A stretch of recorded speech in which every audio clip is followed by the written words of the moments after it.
Baskervillar iti.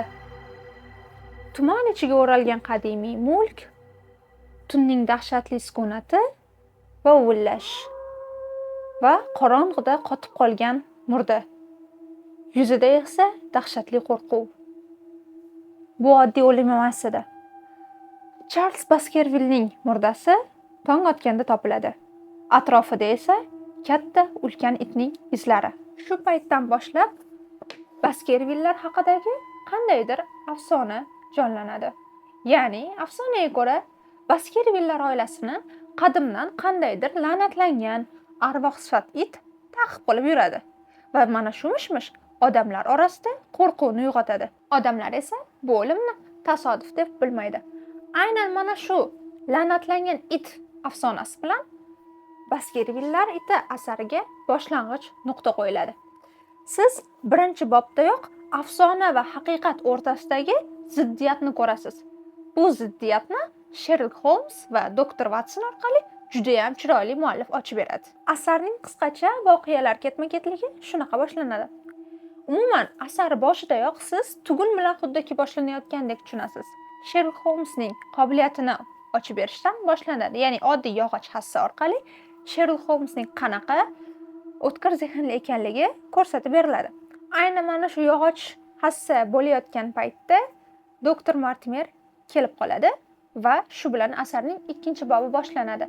Va Dr. Mortimer ularning qarindoshi Charles Baskervillening o'limi haqida xabar beradi. Buni qarangki, Sherlock Holmes afsonaga uncha ishonmaydi.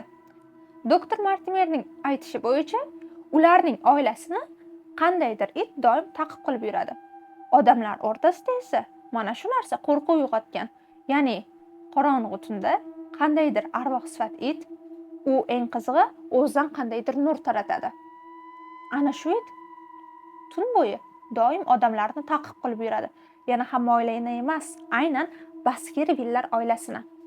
Mana shu voqeadan keyin Sherlock Holmes afsonaga ishonmay jinoyatni ochishga kirishadi va uning yaqin yordamchisi sifatida har doimgidek Watson oldida turadi. Asar davomida Sherlock Holmes juda ham o'zini sodda tutadi, unaqa shoshilmaydi va har doimgidek aql bilan ish tutadi.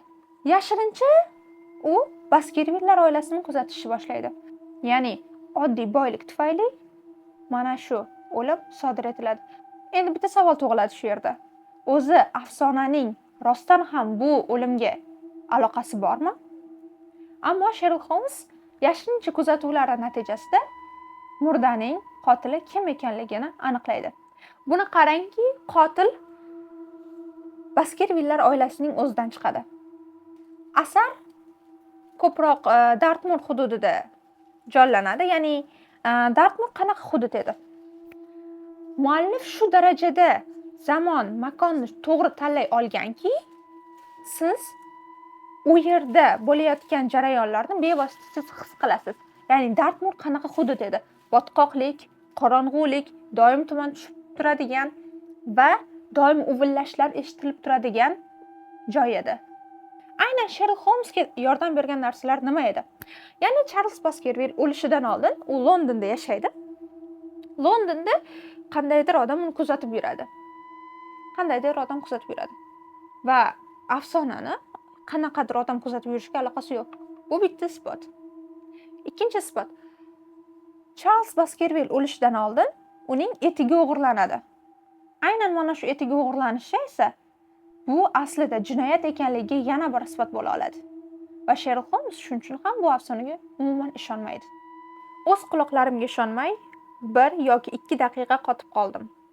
Va bu kutilmagan hodisadan o'zimga kela olmadim.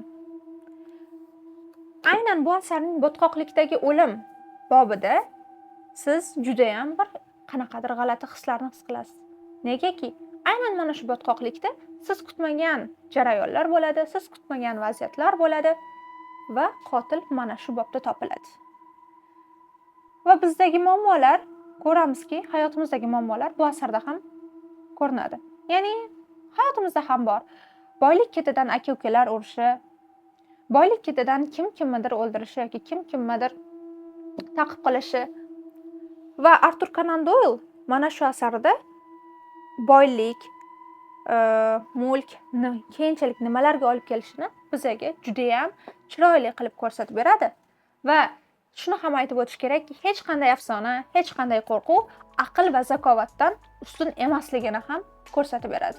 Va asarning yozilishiga keladigan bo'lsak, ya'ni yozilish uslubiga keladigan bo'lsak, asarning tili juda ham sodda, sizga bemalol tushunarli bo'ladi. Qandaydir ilmiy atamalar yokida ilmiy uslub yokida juda ham badiiy uslub qo'llanmagan, oddiy siz tushunadigan tilda yozilgan va umuman kitob o'qishga qiziqmaydigan odam ham bu kitobni o'qib, bemalol kitob o'qishga qiziqib ketishi mumkin. Sherlok Holmes haqidagi ko'plab kitoblar, ko'plab hikoyalar aslida juda ham qiziqarli. Baskervillar iti asari ham ana shunday qiziqarli kitoblardan bittasi. Asar bilganimizdek detektiv janrida yozilgan va asar nima asosiga qurilgan? Sir, qo'rquv va mantiqiy izlanish asosiga qurilgan. Ya'ni asarda afsona va haqiqat to'qnash keladi. Asarning g'oyasi nima? Asarning bosh g'oyasi bu insoniy ochko'zlik. Ya'ni insoniy ochko'zlik va asosiy yovuzlik degan tamoyilga tayanadi asarning g'oyasi. Asarning bosh mavzusi insonlardagi qanchalik nafsning kuchliligi, ulardagi o'sha boylikka o'chlik nimalarga olib kelishini muallif ko'rsatib berishi edi. Demak, asarning tuguni haqida gaplashdik. Uning yechimi qanday? Yechimi haqida sizga ozroq aytaman va yechimining oxirgi nuqtasi bu qotilning kimligi. Qotilning kimligini o'zingiz asarning oxirida o'qib bilsangiz bo'ladi va asarning kulminatsiyasi qaysi joyi edi? Oxirida botqoqlikdagi jarayon kulminatsiyaning eng qiziqarli joyi.